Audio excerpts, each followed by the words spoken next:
We are going live in 5, in 4, 3, 2, 1.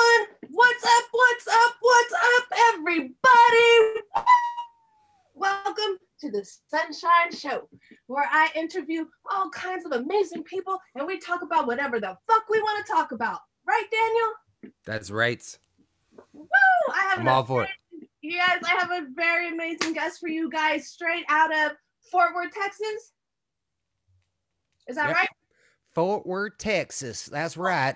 Fort Worth, Texas. And you are just a well-rounded individual. You are a Kundalini yoga instructor. You do voiceovers for popular cartoons like Dragon Ball Z. You're an amazing musician. You have a radio talk show. Is that still going on? Yeah, we're kind of taking a break from it for a little bit. But yeah, my friend Charles Gaby and I were doing a thing called Roots of Change. And it was just talking about root issues that we're all kind of going through as people.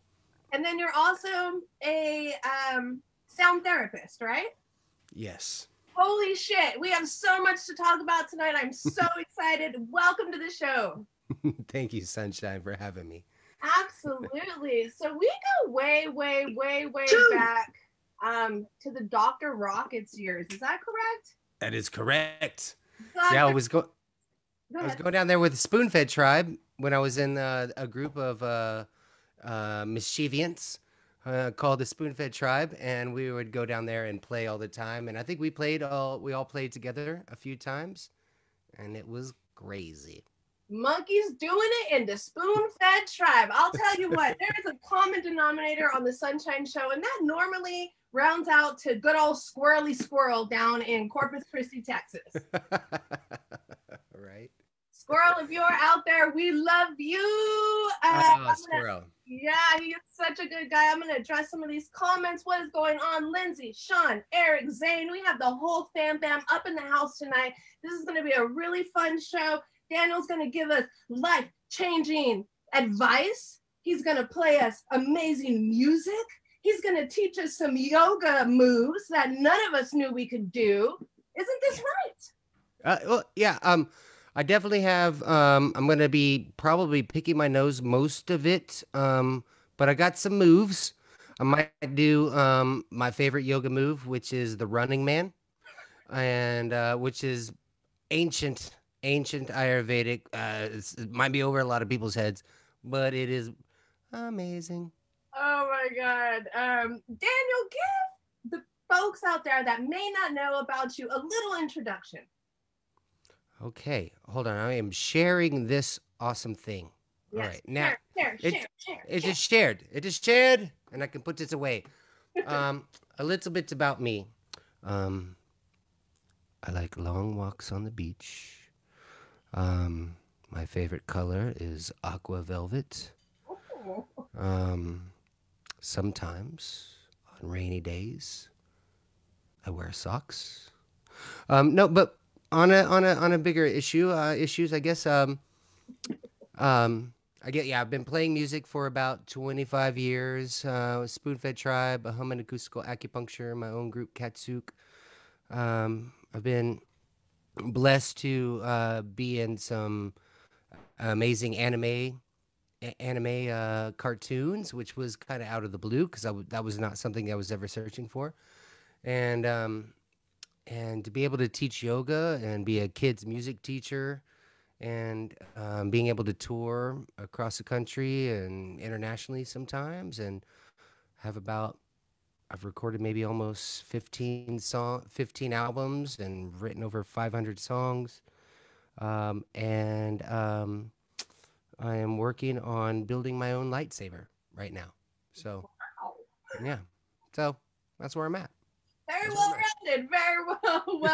I love that so much. And I just love you so much. I have caught your morning meditations one too many times when Troy is visiting the house. And boy, you guys get wacky. Let me tell you what. Yes, we do. Troy is kind of my, he's my inner kid, but outside of my body. And every time we get together, it is a beautiful experience of just being able to just laugh and have fun. But we also go into some pretty deep places. You know, we have fun. We play instrumental music, but we're just sometimes we're just singing songs about like Flight of the Concords kind of vibe the whole time. So he's like one of my soul brothers, and I love him so much. And Lone Star is always welcome during the morning meditations. Loans, yeah. Sometimes we don't stop from our live stream that ended at 4 a.m. and we just kind of pick up at like 6 a.m. And there's not much change from that because we just kind of keep rolling with the party. And it's like we're gonna do a meditation right now. Everybody, y'all, we're gonna zen y'all the fuck out. Here it goes. And so sometimes it turns out really well, and sometimes it does not. I remember tuning in the very first time, and I just wasn't prepared for what the fuck was going to happen. And then not only that, but then Chad shows up, Chad from Spoonfed Tribe, and Yeah. it was a whole fucking party in your living room at like 7 o'clock in the morning, and you like at first wanted to make it like this really zen thing, and then they just got out of control, and it turned into a fucking party. Yeah, we're just kind of in the moment. And Chad was like, "I live right down the street. I'm coming over right now, and I'm just gonna be a part of this mayhem." We're like, "Okay, let's go with it." And that's the idea of just being in that moment where you just go, "All right." I feel like the idea of what Troy and I have been wanting to do is that there's been so much um just holy shit what's happening to me this last year that we wanted to really be able to create an opportunity for people to laugh as much as they can. And I feel like people have been going out of their minds, and just with all of the restrictions and all of the things that we've been having to deal with and the fears and the worries, that we just want to be goofballs for people because people need to laugh right now. And so that's kind of what we're trying to do. And Chad's a great person to laugh at, or I mean, laugh with. Laugh with. The Kusa brothers. I'll tell you what. I love them. I love I them. love them too. And I love everybody at home that's hanging out with us. Let's check in really quick. We got Rated R Type. Ooh, we got Sambra Zane. We got Lindsay, Jake Schwartz, Quincy Quintanilla, Harold Henson, Marcio, Eric. Thank you guys all for hanging out. Did you just say Harold? Did you say Harold? I did say Harold. Hi, Harold. Hi, Harold. Okay, that's all I want to say. Love you, Harold. Rated R wants to know, which anime were you in? Well, I was in Dragon Ball Z, but when I say that, people are like, "Holy shit, you're in Dragon Ball Z?" And I'm like, "Well, I was like Villager 87." So that wasn't a big role, but they're like, basically you're gonna step up and you're gonna be vaporized by someone's light beams from their eyeballs, and all you need to do is scream terrible death for like 5 seconds. I'm like, and you're out, and you're in Dragon Ball Z. Thank you very much. And so that was about it with Dragon Ball Z. So I don't remember what character it was. It was Villager some number. But then I was also in Yu Yu Hakusho and played Toya, who was Ice Demon, and I could shoot ice blades out of my hand, which was awesome to hear yourself like being able to have superpowers on a cartoon. Oh, that was awesome. And so then I was the lead in a show called Spiral, and then a few other, well, a whole bunch of others, but all kind of smaller parts after that. But it was a really fun experience. Funimation and all those guys are just the biggest nerds ever, and they're so much fun to hang out with. So how did you end up getting into doing the voiceover acting? That's actually kind of a funny story. My friend, who I'd been playing music on stages for a while, and my friend, one of my friends, he came out, and I didn't know that he was a director for Funimation. And he came out and hung out, and we were just hanging out after the show, and he was like, "Hey, have you ever thought about doing like voices for cartoons?" And I'm like, Who hasn't ever thought about doing voices for cartoons, man? That's a crazy question. That's yes, of course. Yeah, I would love to do that someday. He's like, well, I'm a director for Funimation, and I do anime. And I was like, what's anime? And it didn't resonate with me at that moment. And he was like, well, just come in, just come in and read these lines, and we'll see what happens. I'm like, all right. So I went in and read the lines, and I was like, do okay? And he's like, yeah, no, I already knew your voice. I knew your voice would be fine. Just sign this contract and you're in. And I was like, okay. And then I just started getting calls and calls after that. And the funny part about it was that I went to an anime convention. I don't. Have you ever been to an anime convention? I have not yet. They are unique. Um, so I remember being in a Q and A there, and this young girl, raised her hands like, "Can I ask a question?" I was like, well, "Yeah, of course." And she said, "Okay, I've been studying Japanese. I know every anime that has ever existed. I want, and I know everything about this and this and this and this and that and I just want to know, how did you get into anime? Because I want to get into anime. It's my life." And I was like, "I was in this bar. This guy said, you want to do anime?" And I said, yes. And he says, okay. And now I'm doing anime. And like her face just went from, and I just felt so, I just felt so bad because I was like, I was just kind of in the right place. I feel like And you could have made up a better story than that. Okay, Daniel. I might have. I might have. But that kind of just proves that this theory of like sometimes you're just in the right place at the right time and you just know the right people and keep the good relationships and shit kind of just like falls into your lap, right? Yeah.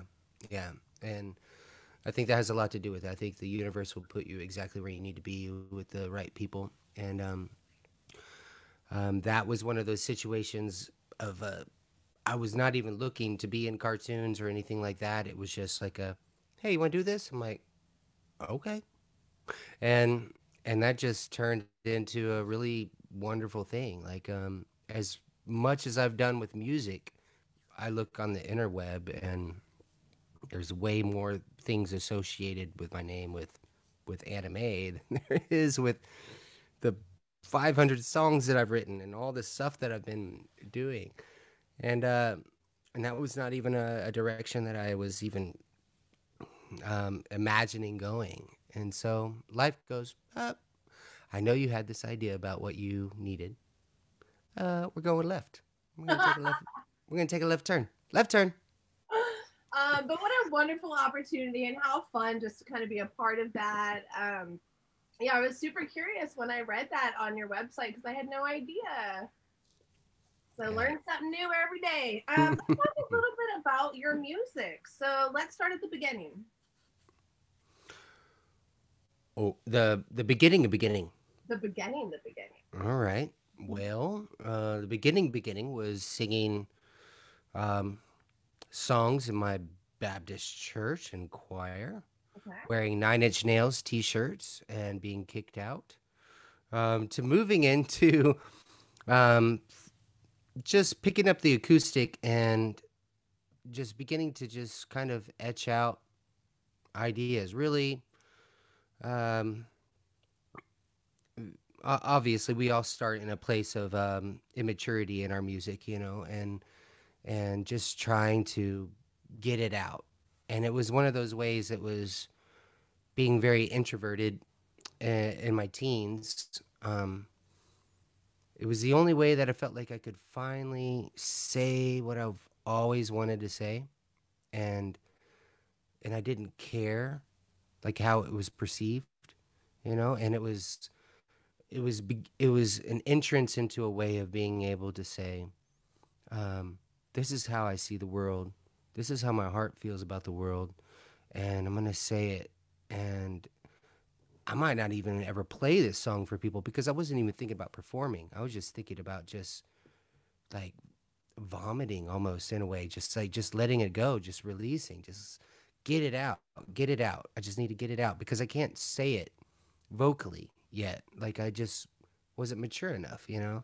Yeah. And um and then as time went by, I started playing with the Spoon-Fed tribe, and their song prowessness was so much bigger than mine, and it allowed me to really open up and begin to play and to go dark and to get really bright and just to go into that unknown, where I'm a Virgo, so I'm the type of person where I'm like, well, it goes like this, and then it has to go like this, and then it must go like this again.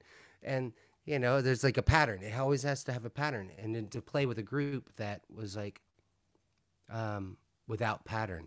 I mean, there is deep patterns in it, but when you, as a musician, when you go into those places of the unknown, like you've written a song, but then you just take it to that place where you don't know where you're going to return back to, but you know where to get to eventually.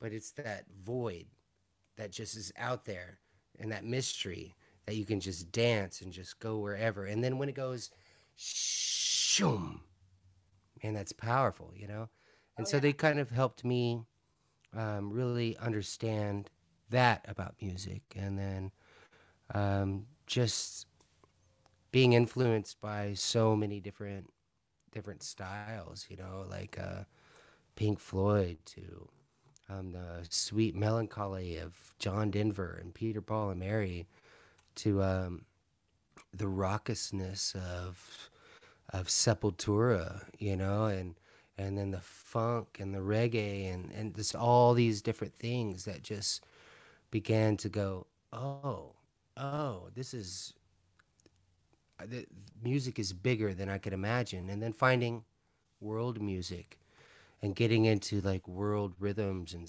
world scales, Indian scales, and then finding Native American music and beginning to play Native American flute, and seeing that there's this one interlying song that we all have, but we all have our own way of interpreting it.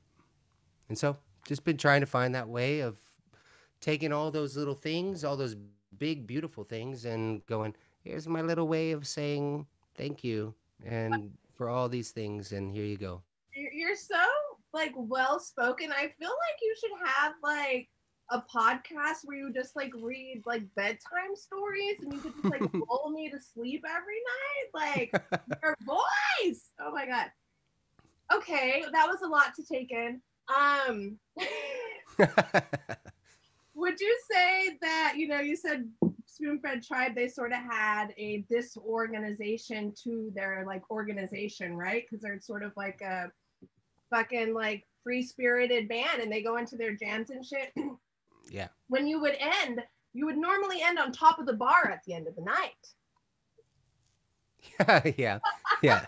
And the bar would be covered in toilet paper or chair, like a chair sculpture, Yeah. or something is in flames in the corner. Yeah. Yeah. Oh my gosh. And for everybody that may not know who Spoonfed Tribe are, they're an amazing band out of the Dallas Fort Worth area. If you don't know them, look them up. We have a question here. What was the first song you ever wrote? Oh,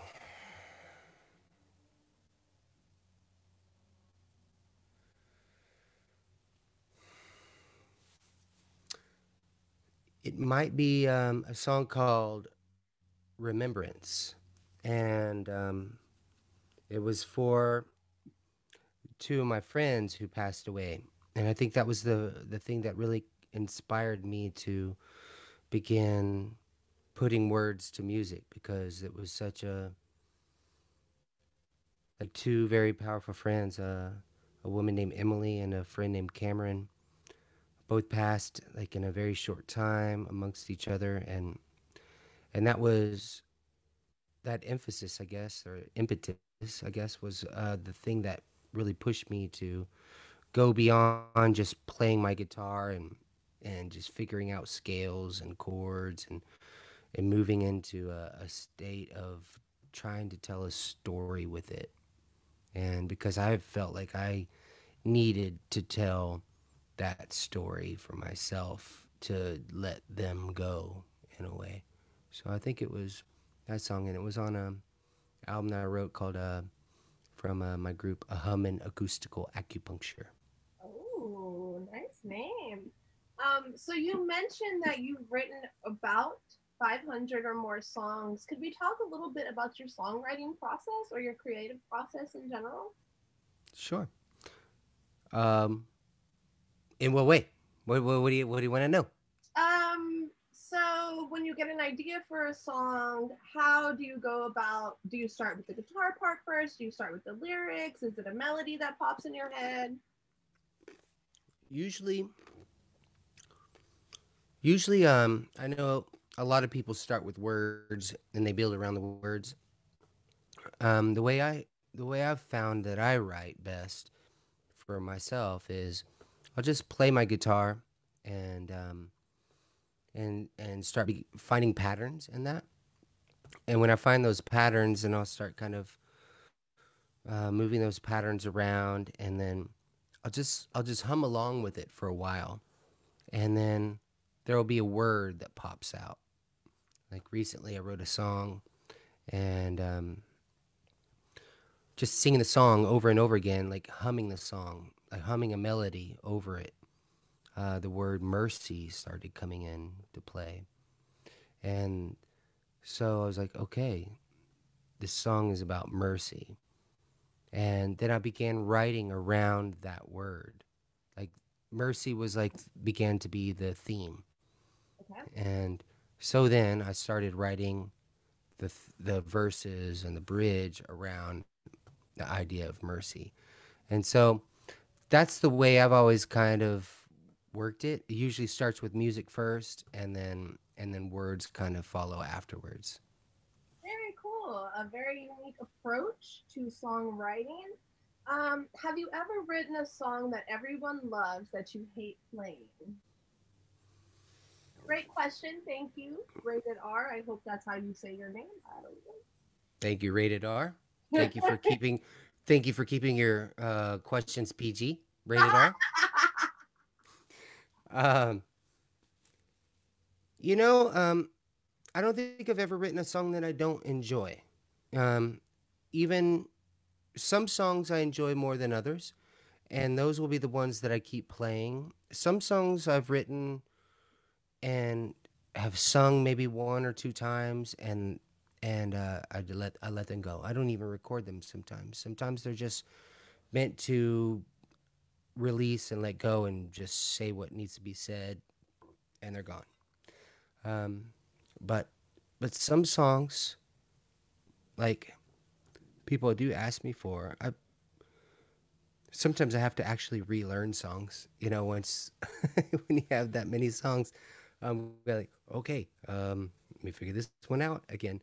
But um, but if it, I feel like if the emotion pulled me to write a song to say a particular thing at a particular time, I'll always love it. I haven't been in a situation where I'm Led Zeppelin and I have to play Stairway to Heaven for the next 15 years, you know. So, but I do have a few songs like that people keep asking for. But thankfully, the ones they keep asking for are the ones that I really love playing. So, I haven't been in a situation where like, oh God, not that one. So I've been blessed in that way because I enjoy. I feel that this music has been given to me, um, so I don't have any qualm about any of them. Oh my goodness. I just love you so much. Scully Smith says tapping into the cosmic conscious. I dig it. I dig it too, Scully, and thank you for hanging out with us. Thank you, everybody. Thank you, Scully. Barbara, Scully, Don, Zane, Sam, everybody. We love you all. Could you sing us a song? I can. What kind of mood are you into? I mean, I don't know. What are you guys into? What kind of mood are we into tonight? I mean, I want you to play whatever you want to play. Okay. All right. Let's see. Is this coming through all right? Let's see. All right. Song's called The Secret.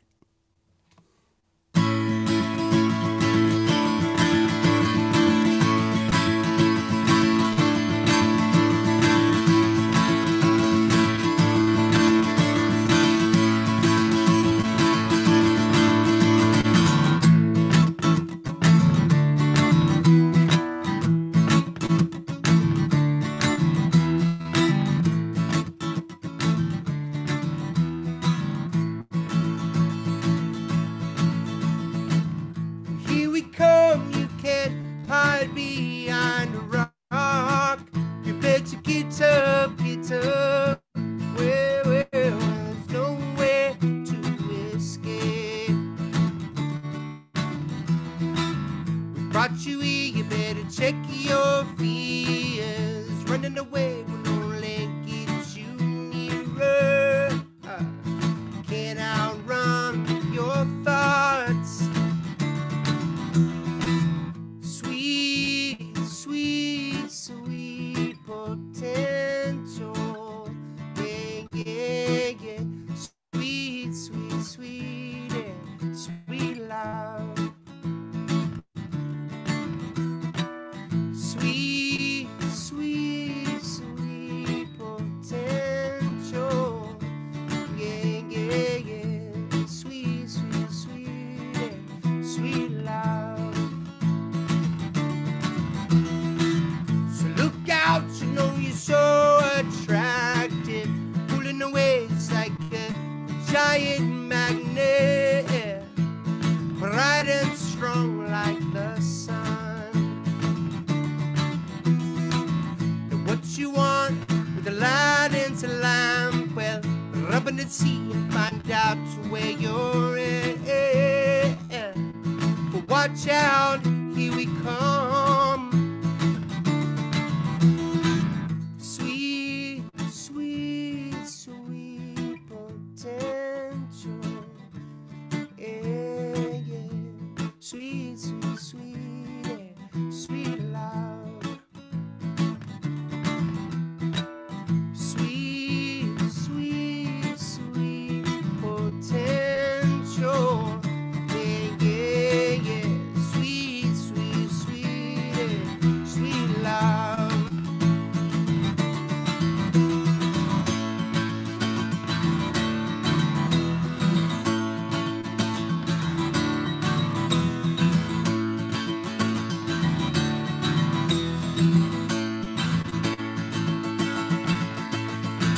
Sweet, sweet, sweet potential. Yeah, yeah, yeah. Sweet, sweet love. Sweet, sweet, sweet potential. Yeah, yeah, yeah. Sweet, sweet, sweet, yeah. Sweet love. Know what you're capable of. Know what you're capable of. Know what you're capable of. Know what you're capable of. Know what you're capable of.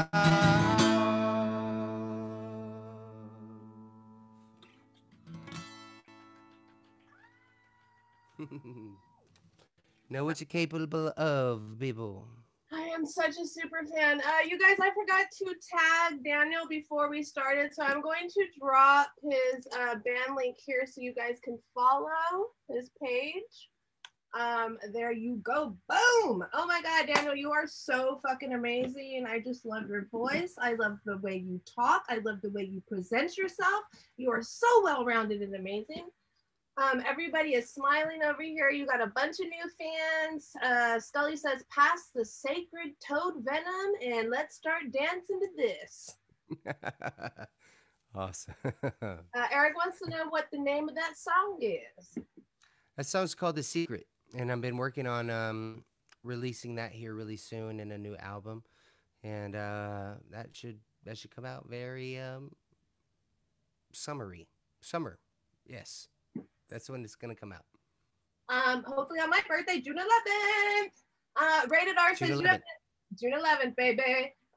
Rated R says you have the ability to sound good live and on CD. It's rare for many musicians I've seen. Bravo. I feel the same.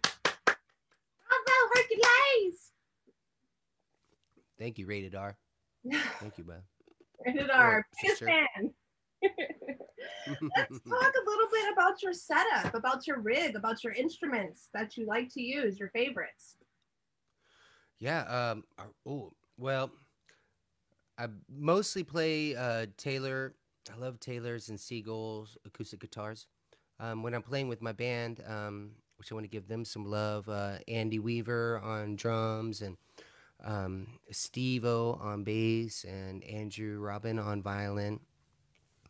What I like playing most is I have a Taylor T5, which is let me grab it real quick. Okay, yeah, please do.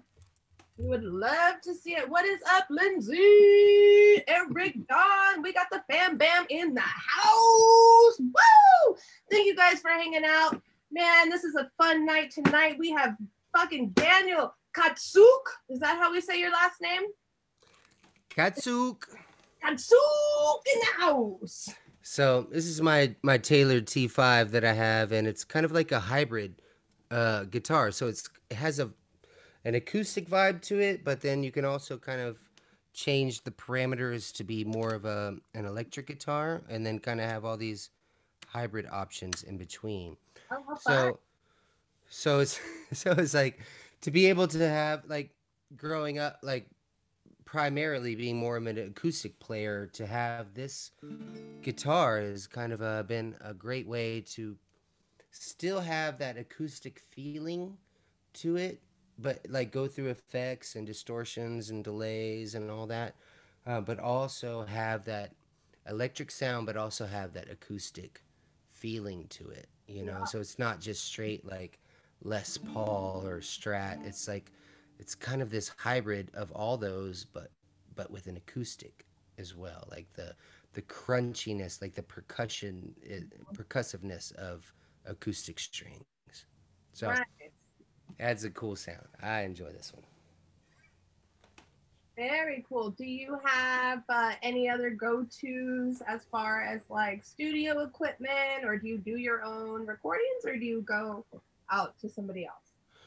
Usually when I record, I will record drum kit at a studio, and then I have a Logic set up here on my computer, so I can just kind of record at home and get uber geeky over long hours, which is nice because you know, after a while, just sitting in a studio, which is great, and we should be supporting our studios, and I try to do that, and but it's nice to be able to sit from midnight to 5 a.m. going, that's terrible, I'm gonna do it again, and just going over it and over and over and over again, and not have any worry about it. So yeah, so I've been having to learn this on my own, and it's been really really fun because it's like painting a digital picture in a way, you know, when you're dealing with sound frequencies moving around, and then adding reverbs and delays and flangers and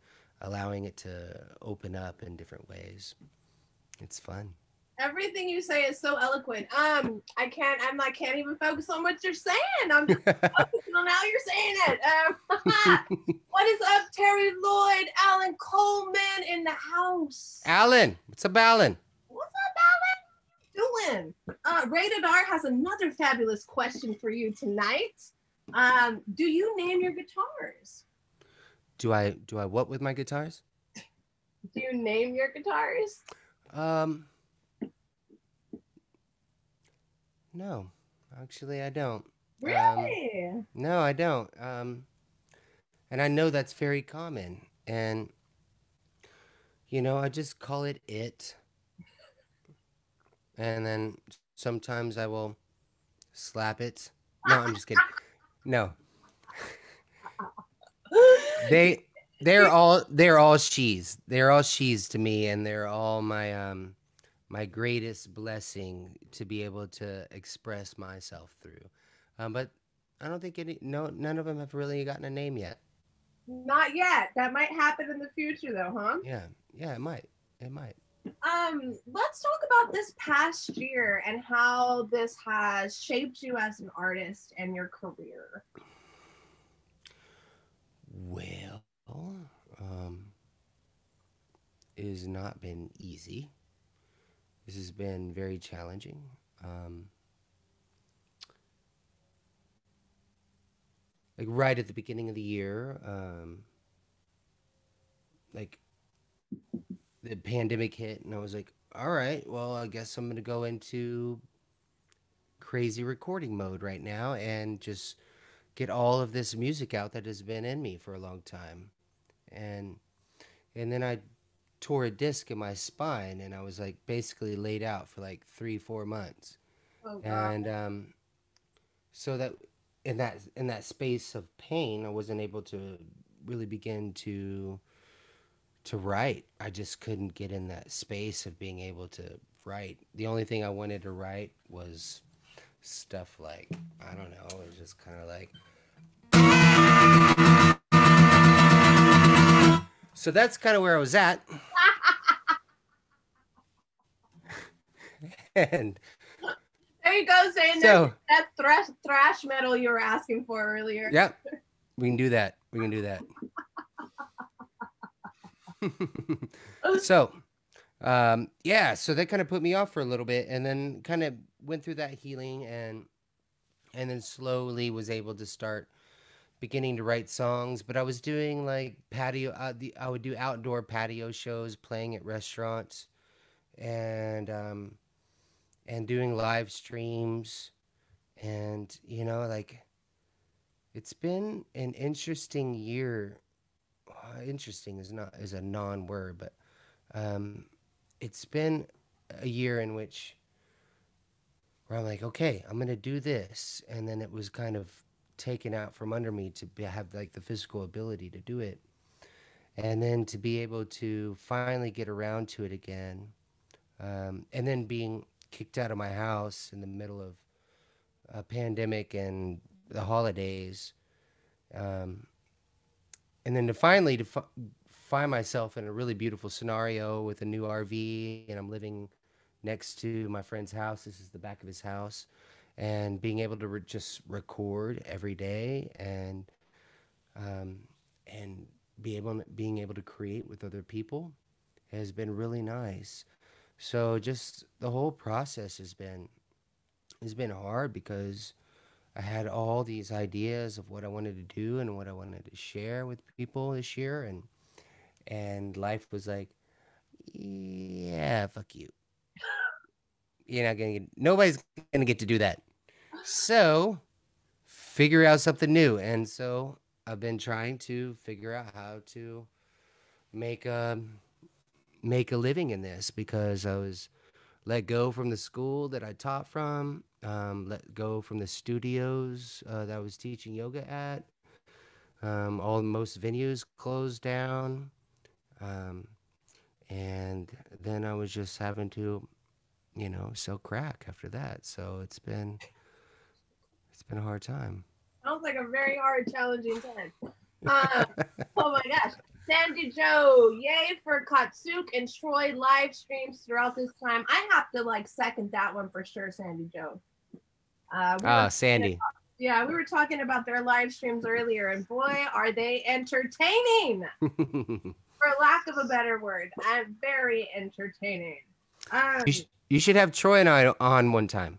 Oh, for sure. I mean, I was half thinking he was probably going to be there drinking a fucking, what does he drink? Those White Claws? Yes. You are so correct. Zane said you had her at crack. Oh my God. You know what I love so much though? I know that you did go through a lot of fucking life changes and challenges, but throughout you were just so fucking positive and so grateful for what you did have, and you never really like complained about all this shit that was happening to you, and you just focused on the shit that you were grateful for. Can you explain to us that are unable to do such things how you were able to do that? Um, I think it's drugs. Oh my No, okay. No, the real answer to that is just knowing that life has that we are not victims in this world, and that no matter what is coming towards us, that there is a greater plan. And I know that sounds cliche, but that I can I might know this tiny little bit of what is in this universe, and but the universe is beyond imaginable. And so for me to say this is the way things should be, I have no idea how life should be.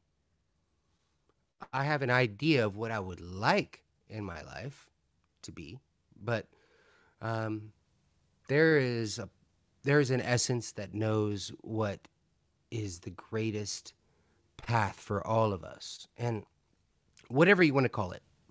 And so I just know that when I'm in the mystery, when I'm in the unknown, um, I feel that spirit is always leading to something better. And the only thing that's getting in the way of me being able to see that is me, is my own shit, is my own ego, my own idea of like, this is how it should be. And life is like, that's not what you signed up for, dude. This is what actually needs to happen. But you're getting in the way of it because you have this idea of what you think the world should be like, or you think that your life should be like. But there's something greater happening. So the idea that I am nothing and I just need to follow the fluidity of intuition, or the fact that there is a pull, that there is something that wants us to be the happiest we can be. There is something that wants us to be the most joyful we can be and live the greatest life we can imagine. And I don't know what my greatest life can be, but something does. I feel like something does. And so being open to saying, all right, I will go that direction, and being able to see that when I do not, and I go and I fight that and I go, no, I'm gonna do this. And it's like, and it all ends in flames. And I'm like, and that thing's like never shameful about it. It always just says, well, do you want to come this way now? And the ego's that type of being, that type of part of us that goes, no, let's fucking do this again. Let's burn it all down. But then there's all that sweetness goes, you can go that way. You can go that way if you choose. You're totally, you have free will. Do what you need to do. Burn it all down. Or if you try this out, maybe you could get something better. And I know that there's always something, there's something that is trying for us to have the best life imaginable, even as the whole shit house goes up in flames. Like, there is something that says, and always leads us and goes, this is chaos and this is peace. Which do you want? You can have both. We don't care. But do you want this, or do you want chaos? Do you want peace? Do you want chaos? You choose. It's up to you. So make that choice, and we're over here and we have infinity. So take as long as you want. We're all coming home eventually, but you just take as long as you want. But if you want a sweeter, faster path, hey, maybe go this way. And that's just listening to our heart, it's listening to our gut, our intuition. And yeah. And this is why everybody should tune in to Daniel's morning meditation sessions, because I feel like we all need a little bit of Daniel in the morning to get our like morning started right, you know? I will definitely be going back and listening to this interview a few more times, just to take it all in and process it. I'm going to address a few of these questions in the chat, a few of the comments. Here we go. Rated R. You can only survive and thrive when you stay positive. Very true. Alan Coleman. Whiskey time, patience, positive energy, and no coincidences. Scully. Iron sharpens iron. That's what makes the person and the music great. And strive to survive. Lindsay is saying that she loves this interview more than she can explain. So hats off to you. You're amazing. Thank you, Lindsay. If anybody has questions for Daniel, go ahead and drop them in the comment section and I will try to get to them. Daniel, how has, wait, let's see here. I don't want to talk too much about, let's talk a little bit about the yoga, about the Kundalini yoga and how that's like helped you in the music industry and maybe just with like patience and dealing with like hard people and stuff like that. Well, yeah, I mean, yoga is a practice of patience. So in the music industry, you can feel a lot of impatience. You know, it's like, I got to get here right now. I got to get here. I got to get to this level. Boom. But yoga teaches you to just be present in the moment that you're in that posture.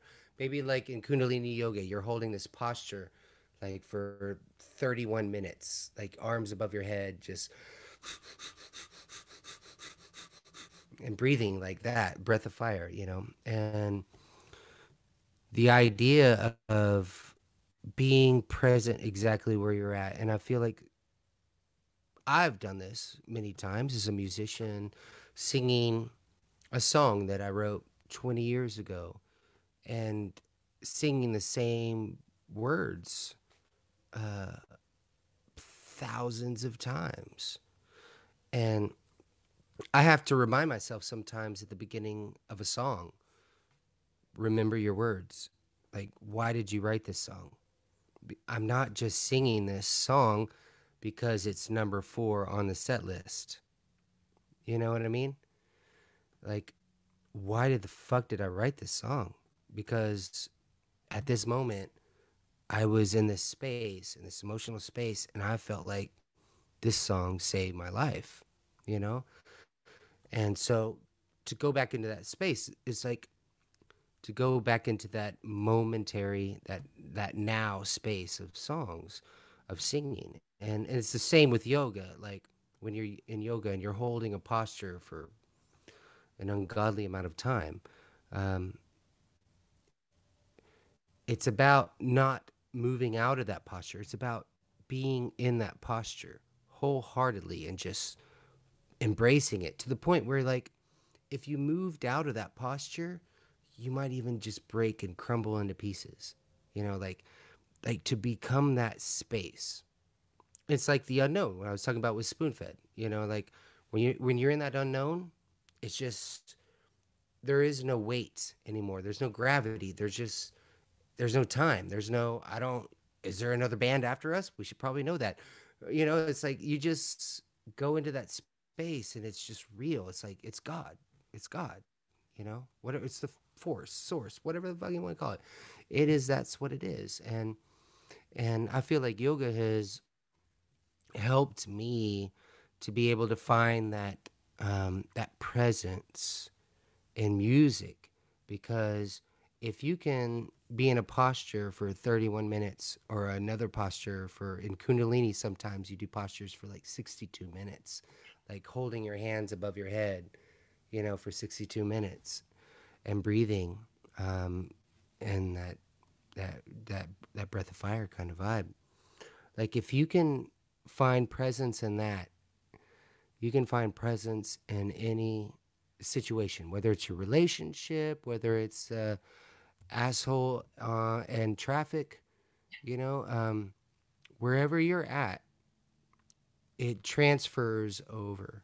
So it's like everything is intertwined. So it's like being able to have that presence and just move it around your life. And so yoga has been very, very beneficial for me in that way. Yoga meditation. Awesome. Rated R wants to know how you got into yoga and decided to teach it. I was playing music for other yoga teachers. I would come and play Native American flutes and singing bowls, toning bowls, and drums for other teachers for a long time, and I really enjoyed it because they were able to.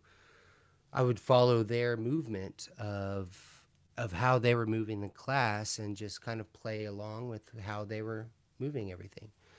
And then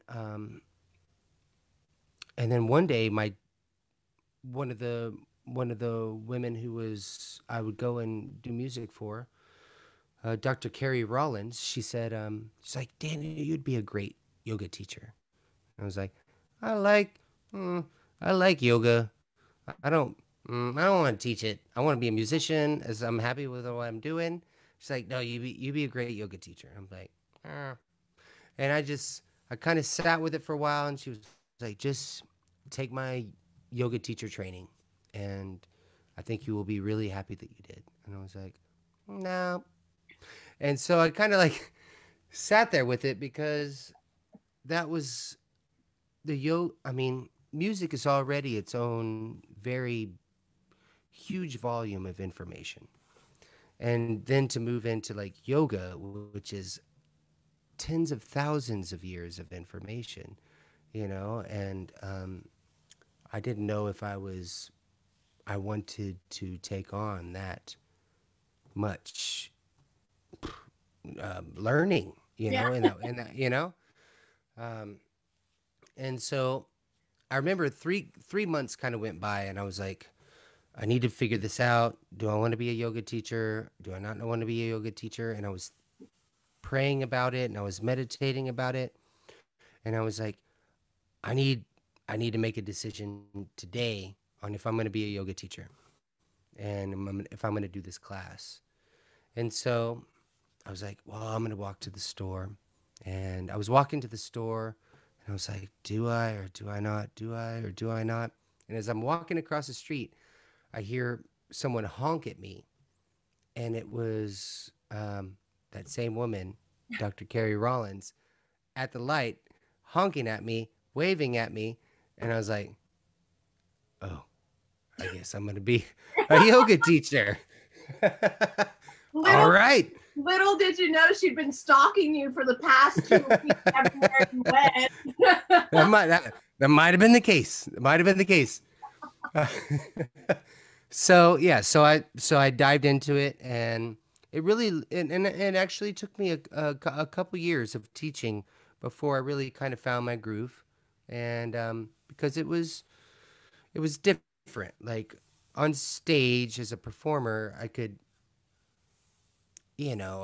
talk shit and things like that, and just I felt like I could be more myself, and but then I realized like I was for that those 2 years I was trying to be a yoga teacher until I realized, why don't I just be myself and teach people the limited stuff that I know, and I'll cuss, I'll say stupid shit, and everything we do is going to be fun, and we're going to laugh, and and I don't have to be this metaphysical thing.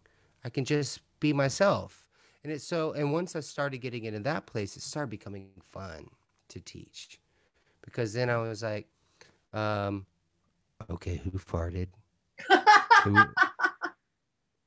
Who who was that farted? Oh, no, I'm sorry, that was me. That was me. All right, move back into shavasana.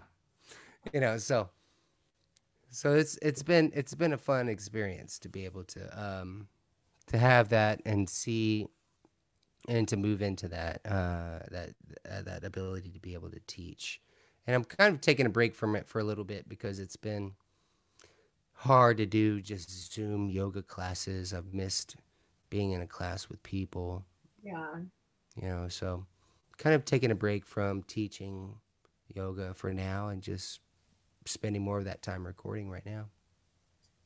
Well, I suggest that you bring back the online Zoom yoga classes and do a little life coaching too, because I think all of us at home would sign up and subscribe to your Patreon or OnlyFans. Can you do yoga training on OnlyFans? Sure, you can, Daniel. I would love that. Yeah, the last class that I did was a Tool yoga class to the last Tool album that just came out. We did this whole letting go Kundalini practice where it was just like just yelling and screaming and just to that whole what's the album called? Oh my God, it's forget me right now. But that last album was so brilliant. It was written in a way that needed to do yoga to it. So we did a workshop that was just That's to my that kind album. of yoga class. I like Yeah. that. Let me tell you really quick about my Kundalini experience. I went to a sunrise like meditation kind of thing. So it was like 5:30 in the morning. I had no idea you're supposed to wear all white. So Sunny woke up and was wearing polka dots and stripes and hot pink and blue. And I show up and everybody's in all white and they have their like sheepskin rugs or whatever the fuck they're using. Yeah. I swear to God, I thought I was at a goddamn sex cult. Like these people were rolling their fucking eyeballs in the back of their head and like chanting. Like, dude, it was so fucking freaky. If I didn't know any better, I for sure would have thought I was in a sex cult. But hats off to you for doing the Kundalini. Like that seems like some hardcore, like mental. You gotta really be patient and be able to get through those like intense poses where you're just standing there fucking chanting for an hour. Yeah. Well, yeah, it can, it's in all like all metaphysical yoga pathways that kind of have a little bit of a standoffishness towards. I like to follow the practice. I don't like to follow the group in a way. And so, but um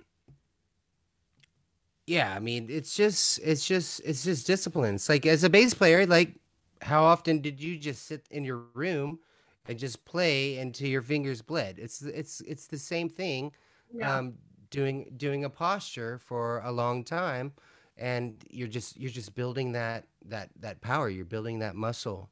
And whether you're building those calluses or whatever, you're just building and building and building until it's not about the group anymore. It's about your experience with source, you know. And that's same thing with music. Yoga and music are very similar. Very similar. I love you. Oh my God. Lindsay says she's fainting over here. Tool Kundalini Yoga. Sign her up. She's all about it. And she also wants to be your best friend. So Lindsay will probably be in your inbox at the end of this interview. Come on with it, Lindsay. Come on, man. Alan says, what would it take for you to make a 10-day trip to my guest house in Costa Rica? Free stay, but better bring your flute, your guitar, as well as a drum if possible. Vacation and recharge. Would love to host you. Tell Troy he can come to. Best to visit between December 15th and July 15th. Let me talk with my other CEOs real quick.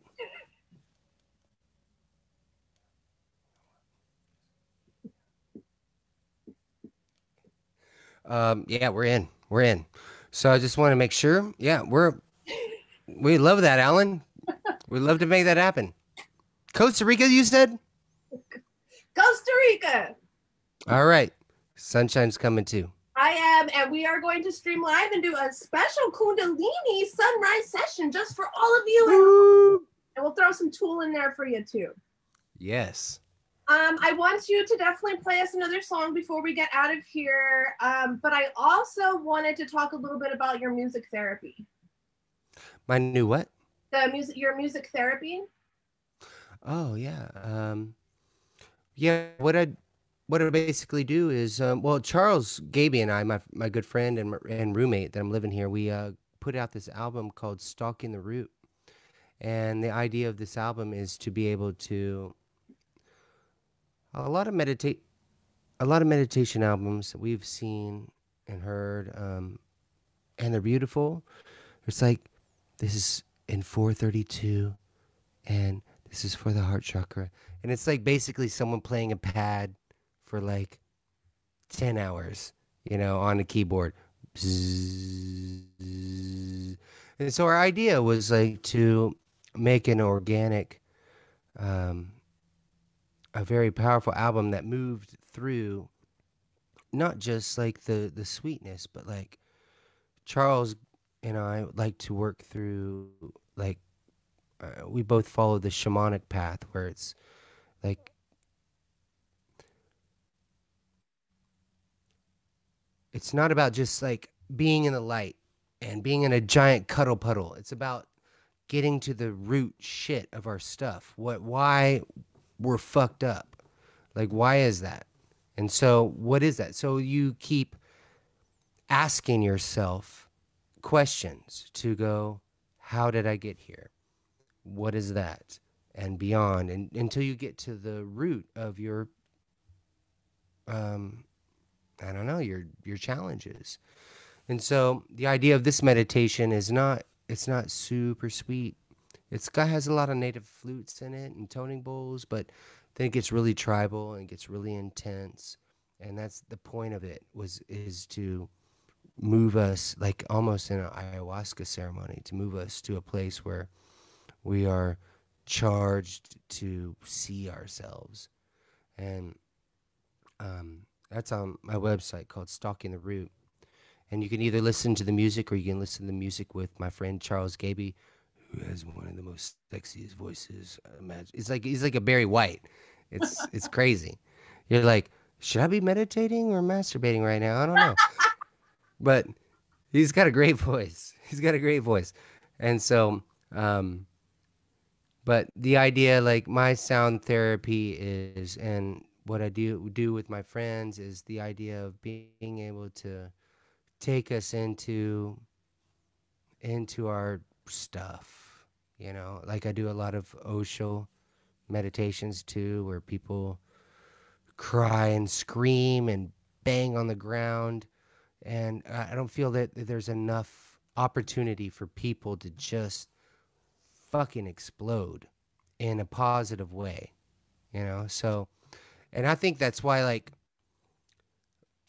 mosh pits are like one of the greatest healing things that have happened to like society, like literally, because it's like I remember going to so many mosh pits and people were like knocking each other down, but as soon as they knock you down, they grab you and they pull you up and they're like, you all right, brother? I'm like, I'm all right, get back out. And and it's like this really intense way to just get out all your anger. And then you have this brother who just fucking leveled you, like reaching out with his hand, going, "Come on," and picks you back right back up, and you're like, "Thank you," and you're all back in the fray again. And that positive way of people being able to um, release their stuff and then be picked up and supported, you know. So that's the kind of sound therapy that I like to do. I love that sound therapy. I think we all need a sound therapy session with you, and I'm going to set that up ASAP. That is for Love damn that. sure. That'd be a lot of fun. Thank you guys all for hanging out with us. If you have any more questions, I see a few I'm going to address before we get going. And then Daniel's gonna sing us another song too. Let's see. Lindsay says, I like driving too fast and screaming fuck into a pillow while listening to Tool. I need to find a mosh pit. I love that. I love that. And rated R. Have you ever zoned out during a live show and kept playing long after the song ended just because you were in the zone? Say that again. Have you ever zoned out during a live show and kept playing long after the song ended just because you were in the zone? Oh God, yeah, yeah. I only 4,832 times. Yeah, I mean, I always try to be respectful of the band that maybe after us, but yeah, there's moments where like how do I put this and not sound crazy, but it's where it really feels like spirit goes, you're not done. We're going here and we're going here now. And you're like, okay, let's just go there.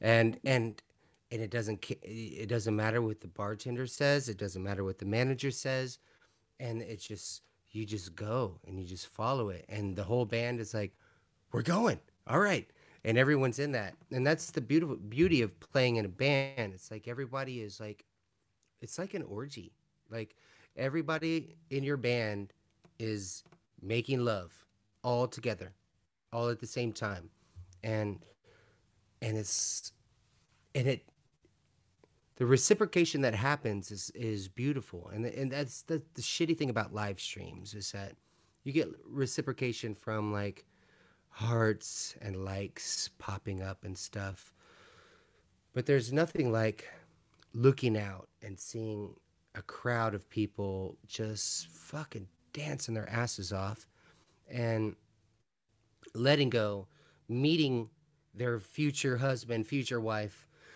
just everybody just going in that space. There's it's so powerful, and so powerful, and um, when those moments happen, yeah, you get taken over. It's like you're caught in what are those things in where it's like an undercurrent, or that it just pulls you out to sea, just pulls you out to sea, and you're like, I might return, I might not, I So might not. basically, you listen to the voices in your head, Daniel. I do. I have. There's Bob. There's LaQuisha. There's Esteban. Esteban. Esteban.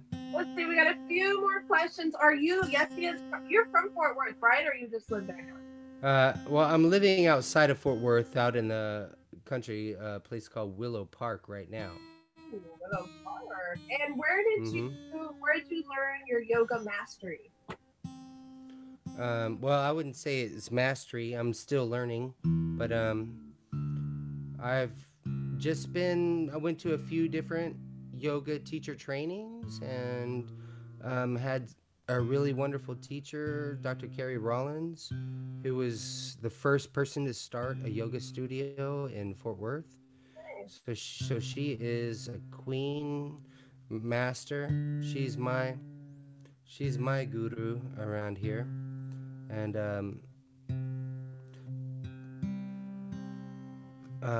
so just that, and the person who brought Kundalini over to the West was Yogi Butchin, and he's turned out to not be so um, um, kind or whatnot. He kind of got lost along his way, but he was able to pass some good teachings along with that. But yeah. Um, Beautiful. Okay. I'm just looking at you. Oh, okay. Talk some more, Daniel. What's your favorite song you've ever written out of all your songs? It's probably a song called Campfire, and it was one of my first songs. It's GAD. There's no um, there's no real chorus. It's basically three long verses. Um, but it was a time when I was hitchhiking and traveling all across the country, and um, that's probably one of my favorite songs. It's very simple, but it always reminds me of where I was and where I was going. Oh, I love that one. I love that one. Are you on the YouTube? I am on the YouTube, and I think it's Katsuk HQ, like Katsuk headquarters. Okay, cool. I will look that up when we are done here. I will drop that in the comments. Everybody make sure you subscribe to Daniel's YouTube channel. Follow him on the Facebook and on all social media platforms. Let's do this. Do this. So would you like to hear a song for closing? Yes. Yes. Okay. All right. A song shall be played. All right. The song's called If I Leap. I'm going to take my headphones off for this.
say you will.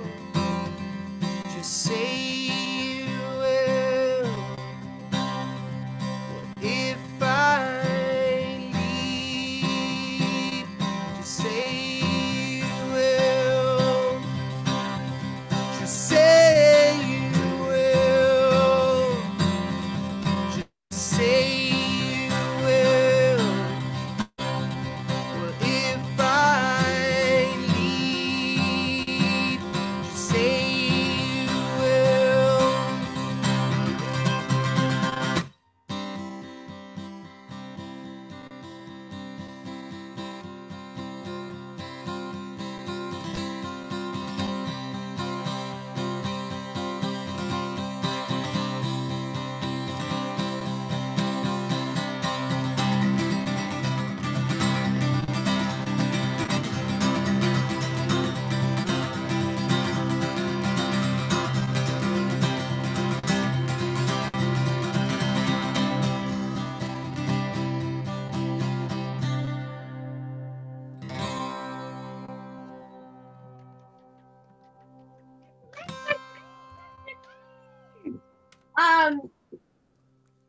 Wow, fucking phenomenal. Everybody in the chat is blowing it up. Thank you, Scott, for hanging out. Scott says you are such an inspiration. He's picking up his guitar tonight.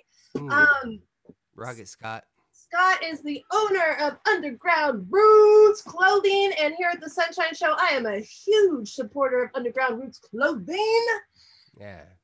Thank you, Scott, for hanging out. Lindsay is going to rewatch this. She says she is so grateful to have caught this. You are amazing, Daniel. Thank you so much. You have so many new fans here. Rated R, one more comment from you. If you ever come to LA and want or need a photographer, hit me up. I'd be happy to do it. Bless, great interview, beautiful energy. Thank you for inviting us in. You rock.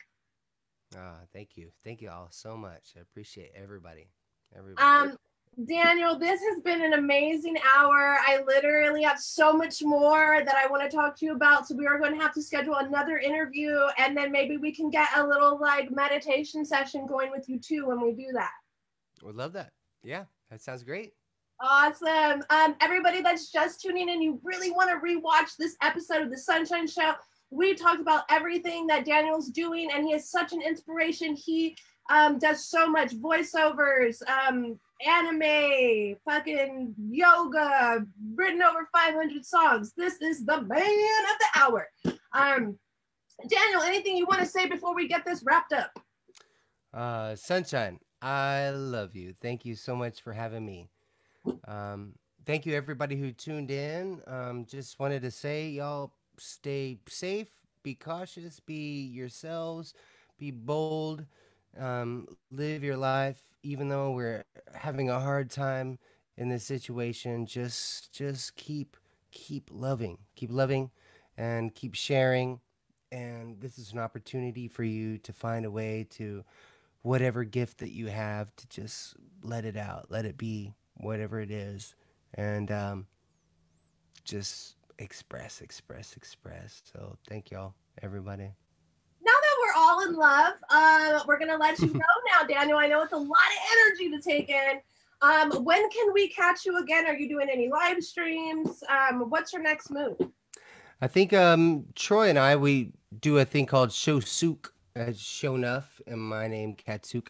On, I think we're probably going to be Monday or Tuesday. We haven't talked about it yet, but just really kind of live streams right now. But if you want to go to my Facebook page, Katsuk Music, Facebook Katsuk Music, and we'll be on there.